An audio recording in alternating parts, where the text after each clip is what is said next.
السلام عليكم ورحمة الله. الحمد لله رب العالمين، والصلاة والسلام على أشرف المرسلين نبينا محمد وعلى آله وصحبه أجمعين. We were talking last time about some of the rulings or أحكام الإمامة. Correct me if I'm wrong. أحكام الإمامة. Some of the rulings with regards to الإمامة.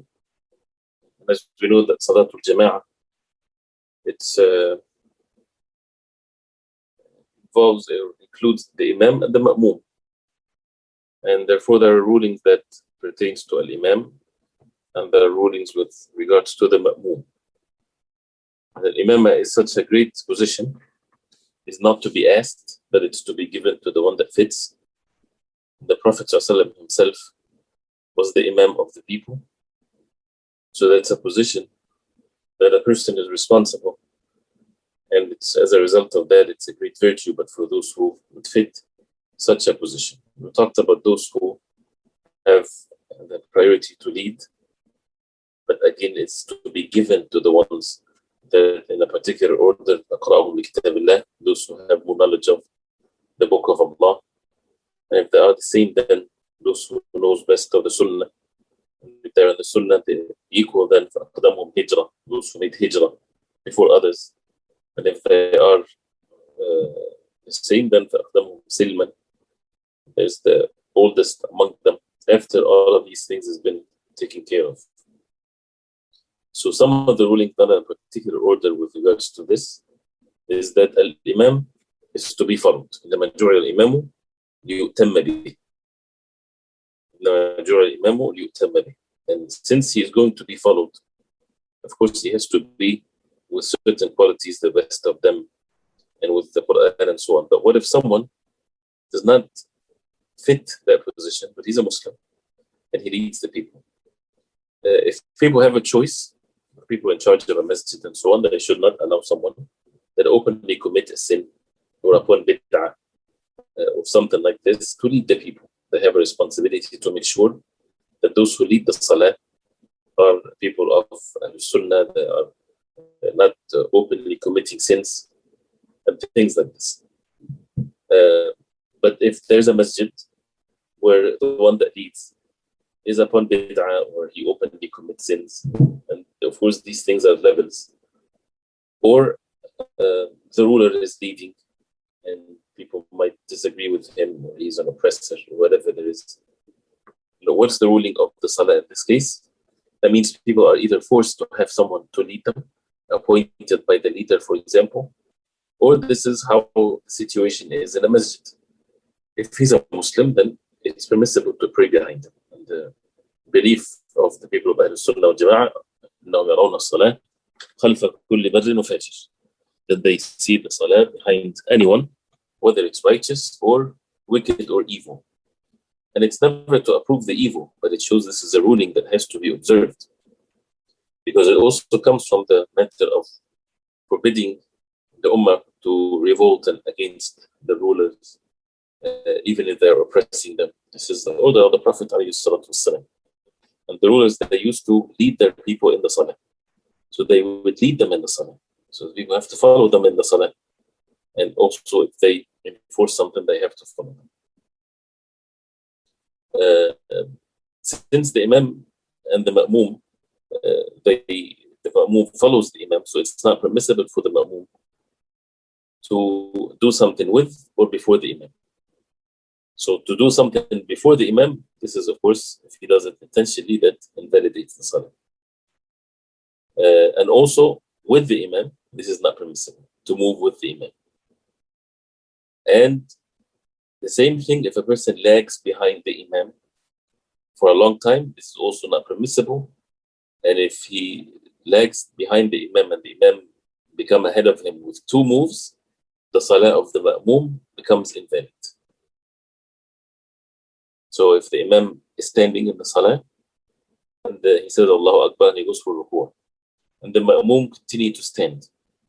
So this is one move. And then the Imam said Sami Allahu liman hamida and gets up from the ruku' and the Ma'mum was still standing. That makes the Salah of the Ma'mum immediately not valid. He has to join the Salah again. But of course, this is not permissible whatsoever. And the hadith warns against this and is very clear. So this is with regards to the movement with al-Imam and the Ma'mum. The intentions, of course, is important with regards to al-Imam wal-Ma'mum. I hope that you're writing down these notes, inshallah, just to remember these types of masail. Is that the Imam, if he's an Imam, his intention is that he's leading the people in the Salah. And that's not something to be said because the intention is in the heart.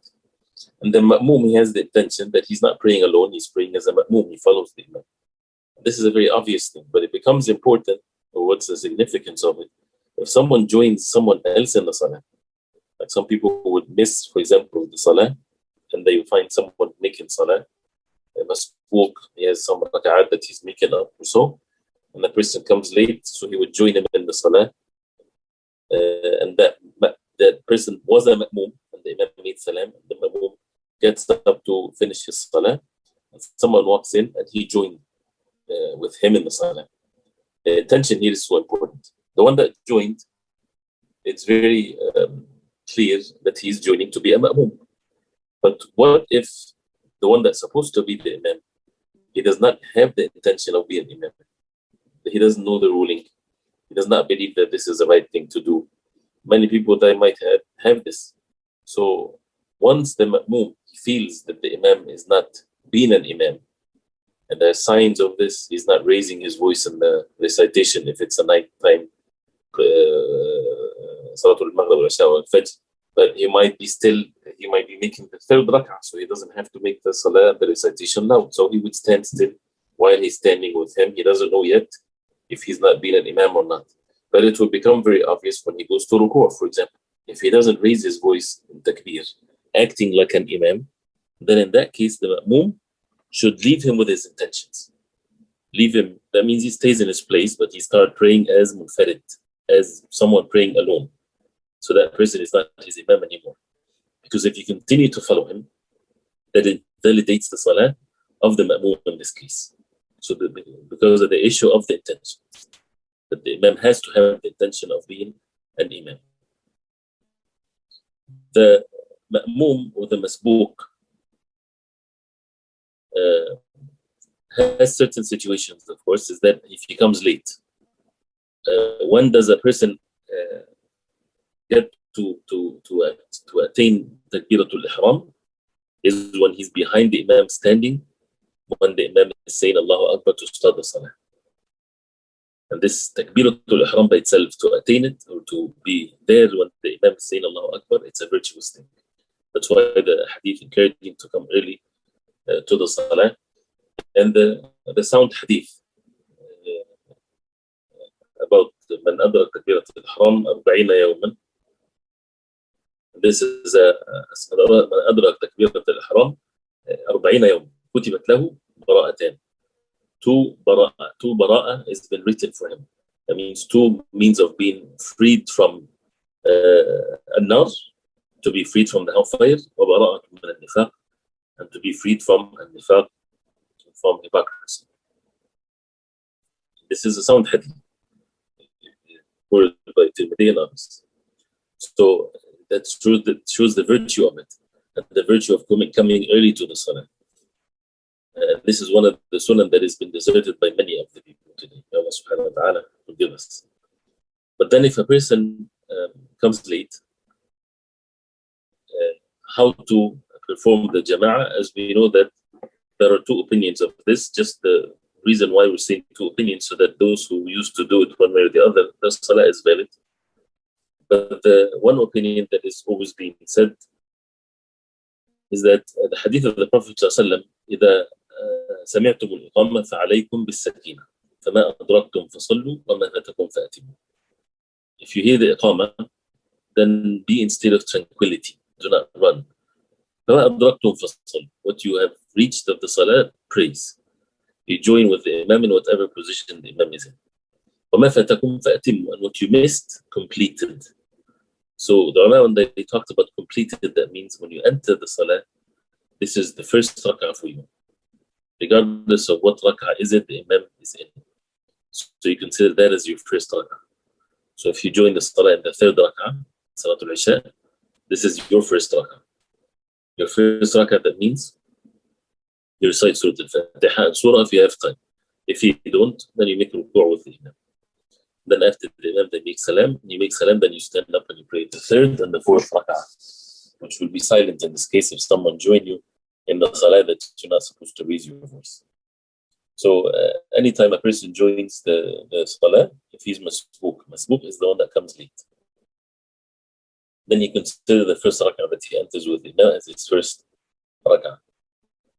And the takbiratul ihram is what makes a person join the salah. So he has to make takbiratul ihram while standing. So if someone coming late for the salah and the rak'ah is attained by the ruku', if a person comes after the Imam gets up from the ruku', he missed that rak'ah. So when a person sees the Imam in ruku', for example, and he's rushing to make ruku' in the saf before the Imam gets up from the ruku', he might make a mistake and don't make takbiratul ihram, which makes him did not even enter the salah. He has to go to the saf and stand there, and while standing, he raises his hand and he says, Allahu Akbar, takbiratul ihram. Then he makes another takbir to go to ruku', which is takbiratul intiqal. The first one, takbiratul ihram, is rukn, is a pillar. You cannot enter the salah without takbiratul ihram, and you have to be in position standing. The second takbirah, even if a person misses it, it's okay, the salah is valid, but he should have both takbirs. So the first one is takbiratul ihram, then he raises his hands again to Allah Akbar to join in the ruku'. So that's also one of the things that some people, that if they find the Imam in sujood, for example, they don't join, they wait till the Imam gets up, which is not something that is recommended. They should join the Imam in whatever position the Imam is in. No one knows if this sajda might be the mean or the reason for the person to enter the Jannah of Allah subhanahu wa ta'ala. There are many masail, of course, but we've taken it in a brief way, as always, the first level of things. When people, for example, join the salah, and the Imam, the one that leads the salah, should be aware of those who are behind him. As the Prophet ﷺ, he said in the authentic hadith, "Man amma an-nasa falyukhaffif." Whoever leads the people in the salah, falyukhaffif, then he should make it light. فإن صلي مع those who pray with him الضعيف والسقيم والكبير والحاجة, the one that is weak, the one that is sick, the old one, the one that has a need that is he has to take care of. And the takhfif is a relative thing. So the takhfif is according to the way of the Prophet ﷺ. So Fajr Salah is the longest of all the salawat. The Prophet ﷺ used to recite with 60 verses or so. He used to recite in Surah Al-Isha with awasat al-mufassal, like Surah Amma Yasta'alun, Surah Al-Mutaffifin al-Layl, and so on. Surah Al-Maghrib used to recite with Qisar al-Mufassal, short surahs. And Dhuhr al-Asr, like Salat al-Dhuhr, the like of Surah, even sometimes the Sajda, you would make long the first rak'ah, or Surah al-Qari'ah, or the like of this. And of course, to make every move in the Salah to give it its rights, and to make the tasbih and so on. And of course, also that is depending on the people also behind them. And those who would take the opinion that the Imam can make his Salah as long as he can, is because of the Prophet ﷺ. He said, that I would enter the Salah and I would love to make it long. Then I hear the cry of a child. So he would make the Salah light, والسلام, because of what he knows of the mother and her heart towards her child.